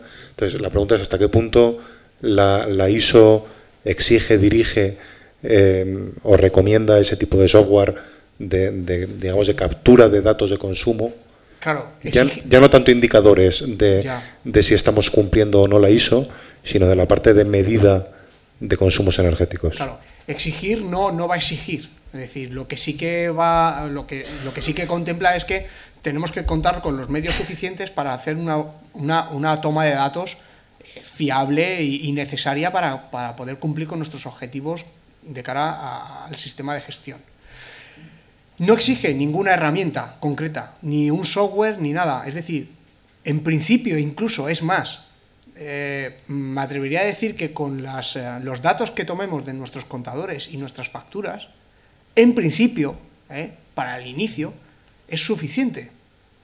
A partir de ahí, entonces, ya sí que podremos ir entrando, o no podremos, tendremos que ir entrando en más detalle, y a medida que vayamos entrando en más detalle, evidentemente necesitaremos de más, digamos, de más sofisticación en la toma de esos datos, ¿vale? Pero en principio la norma no exige con qué metodología, sino que lo deja a criterio de la organización la metodología que va a seguir para llevar a cabo la toma de datos.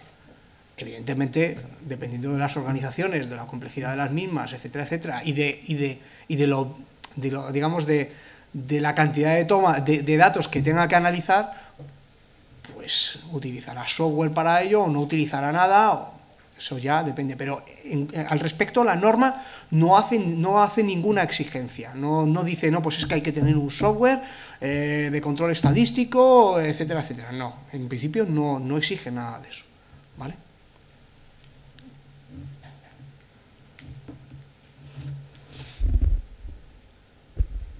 Sí, buenas tardes. Antes comentó Jorge que uno de los puntos para establecer o para implantar la 50.001 era establecer una línea base de consumo, ¿no? Ya se ha mencionado alguna pregunta, que entiendo será para poder medir las desviaciones energéticas del consumo, ¿no? ¿Exige la 50.001 algún protocolo específico para la verificación de estos ahorros, como los hay, como puede ser la SRAE o el IPMVP o el DOE o alguno en específico? No, para nada. Es decir, evidentemente, cuanto más fiables sean los datos, mejor podremos elaborar la línea base, pero la norma se queda en que tenemos que realizar una línea base de consumo y que esa línea base, es decir, los resultados que vamos a ir obteniendo con el tiempo, tienen que ir haciendo modificar la línea base en mejora, ¿vale? Pero en principio no, es decir, esa toma de datos no está sujeta a mediciones o a equipos o a aparatos de medición o a tratamiento de datos condicionados por algún tipo de garantía, certificación o software o lo que sea, ¿vale? No sé si he respondido. Sí, bueno, me refería no a los equipos de toma de datos, sino a los protocolos para el establecimiento de esa línea base. Vale. No, es decir, tampoco establece un protocolo para la elaboración de la línea base. Evidentemente, algo se tendrá que llevar a cabo, se tendrá que seguir algún protocolo pero no exige ninguno en concreto, es decir, que bueno, queda un poco a criterio de la organización establecer dicho protocolo. ¿De acuerdo?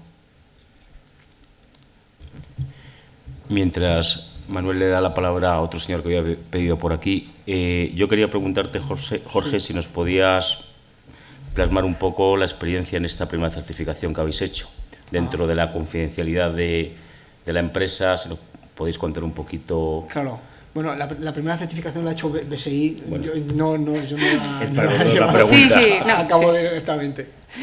No, realmente no me sé mucho los pormenores de me has pillado.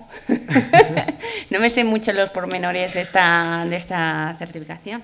Entonces, no sé que la experiencia ha sido muy positiva y que ellos han pasado de la EN, de la que tenían, de la EN 16001 a la ISO 50001. A los ratios de ahorro, etcétera, no me los conozco. En cualquier caso, bueno, en cuanto a experiencia en temas de eficiencia energética y demás, es decir, ISO 50001 nos provee de una herramienta donde, bueno, todas las, todas las acciones que anteriormente se llevaban de cara a la eficiencia energética en las organizaciones queda ordenada y estructurada. Con lo cual, mejor dicho todavía, no solamente queda ordenado y estructurado, sino que como nos implica en el ciclo de mejora continua, eso que hemos ordenado y estructurado queda bajo la exigencia de que lo tenemos que mejorar. Con lo cual, los resultados en cualquier implantación y certificación, evidentemente, tienen que quedar mejorados de cara a etapas posteriores. ¿Por qué? Porque, entre otras cosas, en el momento que estamos sujetos a una auditoría, tenemos que demostrar precisamente esa mejora continua que estamos llevando a cabo. Tenemos que demostrar que hemos establecido una serie de objetivos, que hemos establecido una serie de indicadores y que tanto los indicadores como los objetivos se están llevando a cabo y se están mejorando. Y que, en definitiva, algo que he comentado en la presentación y que ha incorporado ISO 50001, bueno, ya incorporaba la norma europea 16001, es que tenemos que establecer un indicador global de desempeño global de nuestra organización. Es decir, de todos esos indicadores que tenemos, tiene que haber un ratio general, un ratio global que nos indique cómo estamos funcionando energéticamente. Con lo cual, ese ratio tiene que ser dinámico en el tiempo y, por supuesto, tiene que ir mejorando. Por tanto, es cierto que estamos hablando de un tema que es muy reciente. Contamos con muy poca experiencia en cuanto a certificaciones e implantaciones, pero lo que sí que conocemos por experiencia de otras normas, evidentemente, es que ISO 50001 va a dar o nos va a permitir obtener datos y resultados en las organizaciones muy positivos. Y además con una ventaja, es que, a diferencia de otras normas en las que las inversiones tenían unos retornos a medio largo plazo, las inversiones en ISO 50001 van a ser a corto plazo. ¿Por qué? Porque en el momento que establezcamos los objetivos y establezcamos, vuelvo a repetir, el indicador de desempeño global, eso va a quedar reflejado, su propia mejora, en los resultados que vamos a obtener en las facturas energéticas. Entonces, evidentemente, en el momento que establezcamos un sistema de gestión, tenemos que empezar a notar, tenemos que empezar a percibir cómo va mejorando nuestro comportamiento energético. Por tanto, ¿vamos a dejar de pagar las facturas que estábamos pagando? Quizá no, pero a lo mejor estemos produciendo más. Pero en cualquier caso, nuestra eficiencia energética va a ir mejorando y, por tanto, eso tiene que ir en una mejora, mejor dicho, en una disminución de los costes energéticos. ¿De acuerdo? Yo quería comentar una cosa, que es para quien no lo sepa. El IDAE ya este año ha sacado que va a conceder unas ayudas para la implantación de sistemas de gestión energética, en particular de la ISO 50000. Lo ha sacado del año 2011 al 2020, están previstas unas ayudas de 2 millones de euros.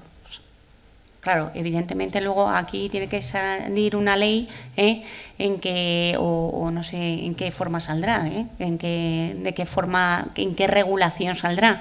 Pero por comunidades autónomas que lo saquen, que saquen las subvenciones particulares, porque esos 2 millones son para 9 años y luego se tienen que repartir por regiones, etcétera, y pueden ser una ayuda. Es un paso y es un reconocimiento. ¿Por qué? Porque el IDAE siempre ha dado ayuda a temas de luminarias, ha dado ayudas pues eso, a temas de edificación, de equipos, pero nunca sistemas de gestión.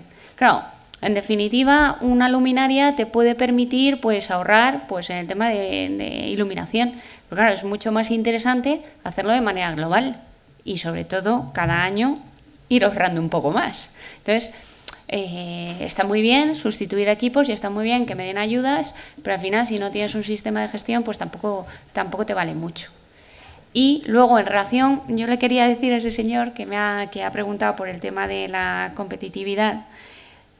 Bueno, supongo que la gran mayoría lo sabrá, pero cuando uno tiene una certificación, pues hay una auditoría de seguimiento anual y si no, pues te retiran el certificado y a los 3 años se produce una recertificación. Con lo cual, tú tienes que estar cumpliendo y además, detrás de esto, hay un plan de mejora continua. Con lo cual, ya directamente estás siendo competitivo, al menos contigo mismo. Eso para empezar. Y luego, existen estudios sectoriales, pero existen estudios sectoriales que saca la Administración Pública. Yo particularmente te recomendaría que fueras a la Universidad de Comillas, que suelen hacer jornadas también de carácter gratuito, en el cual pues dan explicaciones de todos estos temas de energía y bueno, pues de ahorro. Y además es que hace poco han sacado un estudio precisamente de esto. Yo me entero porque también estoy apuntada al Club de la Energía, pero claro, eso ya cuesta un poquito más, pero también te van, digamos, informando de cómo está el área de la energía por distintos sectores. Te lo digo por si te da ideas. Nada más. Hola, Juan Antonio Gil. Yo vengo del sector del transporte y en relación a tu introducción, Javier, estoy totalmente de acuerdo contigo que la partida de energía en los costes es uno de los aspectos más importantes que se pueden optimizar, porque precisamente hay otras partidas de coste como puede ser el gasto en personal o puede ser las amortizaciones que están muy ajustados, pero la energía es realmente un ámbito en el que se puede hacer mucho.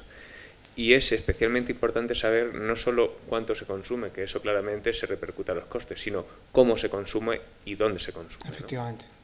Y efectivamente eso es lo que si somos capaces de establecer una línea base, desde mi punto de vista esa es la clave de esta norma, establecer esa línea base y ser capaz de medir, que ese es el primer paso para poder hacer un plan de gestión eficiente, sí que podremos tomarlo como referencia para ir mejorando.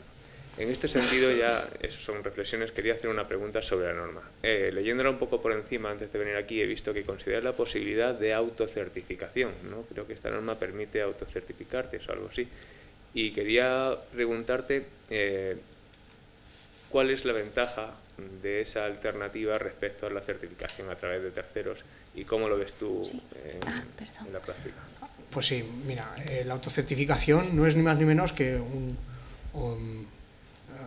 una declaración de intenciones de qué es lo que he hecho y qué es lo que he conseguido. Por lo tanto, es algo que queda en casa, por así decirlo. Quiero decir, que está muy sujeto a subjetividades y a condicionantes internos. Por tanto, es evidente que una certificación por un tercero se aleja de todo ello. Es decir, garantiza plena independencia, digamos, con las partes implícitas en el sistema de gestión. Por tanto, hombre, hacer una autodeclaración está bien, pero digamos que de cara a imagen corporativa o a competitividad o no sé, o cualquier otra intención que se pueda buscar en ello, no tiene color con respecto a la certificación por una tercera parte, ¿vale? Por un organismo de certificación, ¿no? Entonces, bueno, pues no está mal, pero no sé, no es suficiente y además carece de sentido que invirtamos un esfuerzo humano, técnico, económico en implantar un sistema de gestión de energía para luego dejarlo en una autocertificación, que, insisto, no está mal, pero una certificación por una tercera parte, desde luego, tiene un valor muchísimo mayor, ¿no? Y un reconocimiento, como venimos diciendo, como ha comentado Silvia, ¿no? Que en el caso de BSI, pues un reconocimiento a nivel mundial, ¿no? Entonces, bueno, pues eso ya es cuestión de que cada organización se lo plantee a su modo, pero insisto, no merece la pena, dada la inversión que hay que hacer quedarse en una autocertificación.